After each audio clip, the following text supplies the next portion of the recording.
আমার বন্ধুরা, কুরবানি একটি গুরুত্বপূর্ণ, কুরবানির যে কত ফজিলত, এই ফজিলত সম্পর্কে আমাদের অনেকের জানাই নাই। আমি কয়েকটি হাদিস থেকে কয়েকটি ফজিলতের কথা নোট করে এনেছি। এক নম্বরে কুরবানির একটা গুরুত্বর কথা বলি। কুরবানি এত এত এত পরিমাণে গুরুত্ব, রাসূলুল্লাহ সাল্লাল্লাহু আলাইহি সাল্লাম মদিনায় 10 বছর ছিলেন, 10 বছরেই তিনি কুরবানি করেছেন।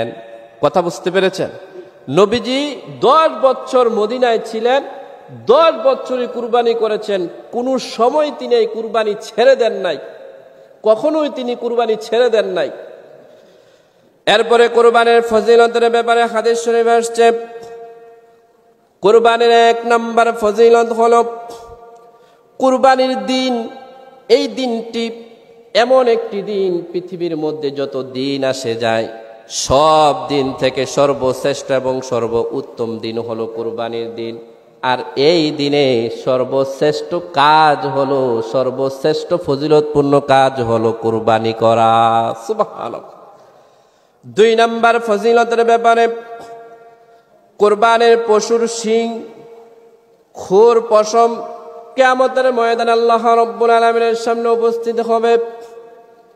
যিনি বা যেই ব্যক্তি কুরবানি করেছেন ওই ব্যক্তির জন্য এগুলো সুপারিশ করবে। এটা একটা ফজিলত। 3 নাম্বার ফজিলত হলো, যেই ব্যক্তি কুরবানি করে, কুরবানির পশুর প্রতিটি পশমের বিনিময় আল্লাহ রাব্বুল আলামিন ওই ব্যক্তিকে এক একটি পশমের বিনিময় এক একটি নেক তার আমলনামায় দান করে দেন। পশুর গায়ে পশম কম না বেশি? গনা যাবে? এক সাহাবী রাসূলকে জিজ্ঞাসা করে, ইয়া রাসূলুল্লাহ, ইয়া হাবিবাল্লাহ, আমরা তো কিছু পশুকে দেখেছি এত এত বেশি পরিমাণে তার গায়ে পশম, ওই পশুর মধ্যে যে এত বেশি পরিমাণে পশম, ওই পশু জবাই করলে কি ওই পরিমাণে নেক আল্লাহ দিবেন নাকি? আল্লাহর নবী বলেন, হা হা, ওই পশু যদি কেউ জবাই করে অধিক পশম, ওই পশু জবাই করলো ওই পরিমাণ নেক তার আমলনামায় দেয়া হবে। সুবহানাল্লাহ।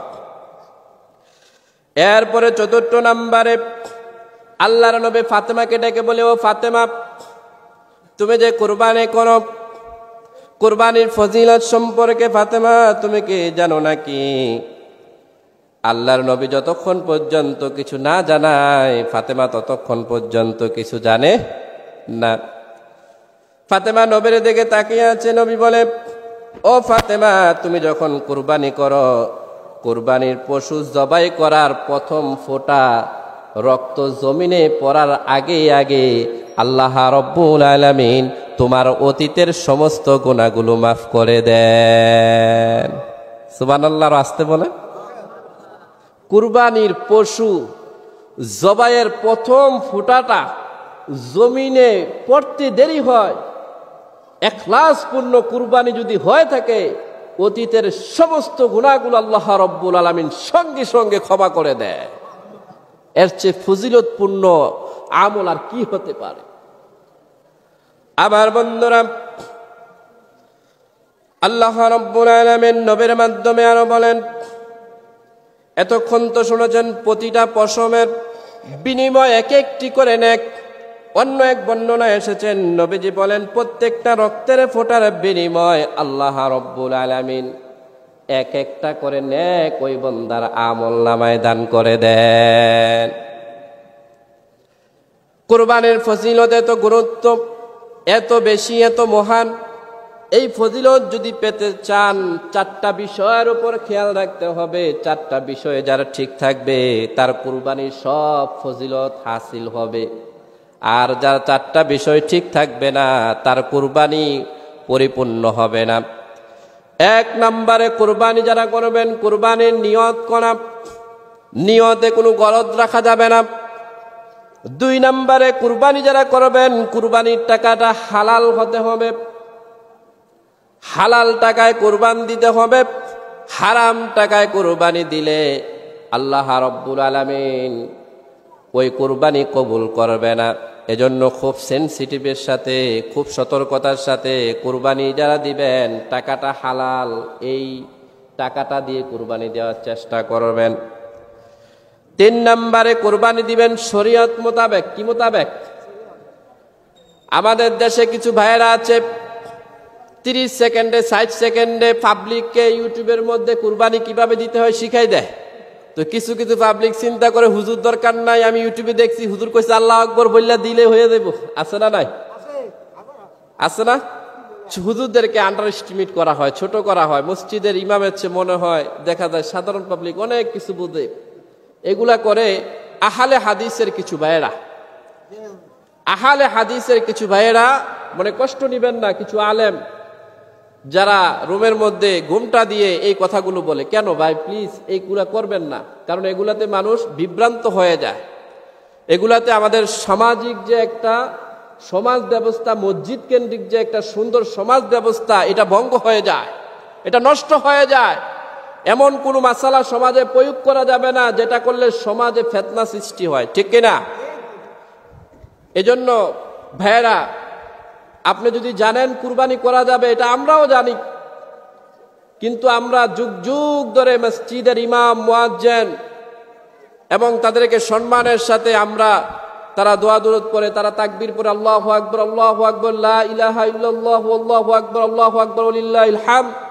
নবীজি বলেছেন, কুরবানির পশু জবাইয়ের আগে যখন শোয় তখন পড়বা, ইন্নী ওয়াজ্জাহাতু ওয়াজহিয়া লিল্লাযী ফাতারাস সামাওয়াতি ওয়াল আরদ হানিফা ওয়া মা আনা মিনাল মুশরিকিন লা শারীকা লাহু ওয়া বিযালিকা উমিরতু আনা আউয়ালুল মুসলিমিন ইন্না সলাতি ওয়া নুসুকি ওয়া মাহইয়ায়া ওয়া মামাতি লিল্লাহি রাব্বিল আলামিন।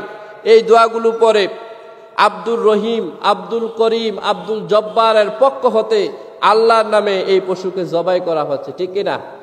আমরা মনে করি যে আমার নামে কুরবানি দেন হুজুর, আমার ওয়াইফের নামে কুরবানি দেন, আমার বাবার নামে কুরবানি দেন। এটাকে ধরন চেঞ্জ করতে হবে, ইসলামাইজ করে দিতে হবে। আব্দুর রহিমের পক্ষ থেকে আল্লাহর সন্তুষ্টির জন্য কুরবানি, আর কুরবানির অর্থই হচ্ছে আল্লাহর নৈকট্য লাভ করা, আল্লাহর কাছে যাওয়া। সম্মানিত উপস্থিতি, এই বিষয়টা খেয়াল রাখতে হবে, শরীয়ত সম্মত। 4 নম্বরে যে বিষয়টা, এটা হলো কুরবানি যে করবেন, এটা কাউকে দেখানোর জন্য করবেন না। লোক দেখানো কুরবানি আল্লাহর দরবারে কবুল হয় না। কুরবানি করবেন একমাত্র আল্লাহর জন্য। কার জন্য? একমাত্র কার জন্য? আল্লাহর জন্য। কুরবানির দিন কুরবানি করা সর্বশ্রেষ্ঠ ইবাদত এবং সর্বশ্রেষ্ঠ আমল। এটা হচ্ছে উত্তম আমল, আর কিছুই হতে পারে না। তো এই কুরবানি আমরা দেখি, এই কুরবানি আমাদের মধ্যে কিছু ভুল ত্রুটি হয়ে থাকে। কি ভুল ত্রুটি হয়ে থাকে? এই যে শরীয়ত মোতাবেক যে কুরবানি, এটা আমরা অনেকেই পরিপূর্ণভাবে করতে পারি না। 1 2 নম্বরে নিয়তের যে বিষয়টা, শরিকদার হওয়ার কারণে আমাদের মধ্যে কিছু ত্রুটি হয়ে যায়। প্লিজ শরিক যারা আছেন সবাই একমত হয়ে ঐক্য পোষণ করবেন যে এটা আল্লাহর জন্য, এখানে সর্বোচ্চ ছাড়। কেউ যদি এটা নিয়ে একটু কান্টামিও করে বা একটু এদিক সেদিক কথা বলে, এটাও ছেড়ে দিবেন, কারণ একজন যদি এলোমেলো হয়ে যায় আপনার কুরবানিটা নষ্ট হয়ে যেতে পারে, ঠিক কিনা? এজন্য কুরবানির বিষয়টা লক্ষ্য রাখতে হবে। এরপরে আরেকটা বিষয় হচ্ছে, কুরবানির পশু জবাই করার পরে এই পশুর গোশত বন্টন নিয়ে আমাদের মধ্যে একটু আবেগ কাজ করে।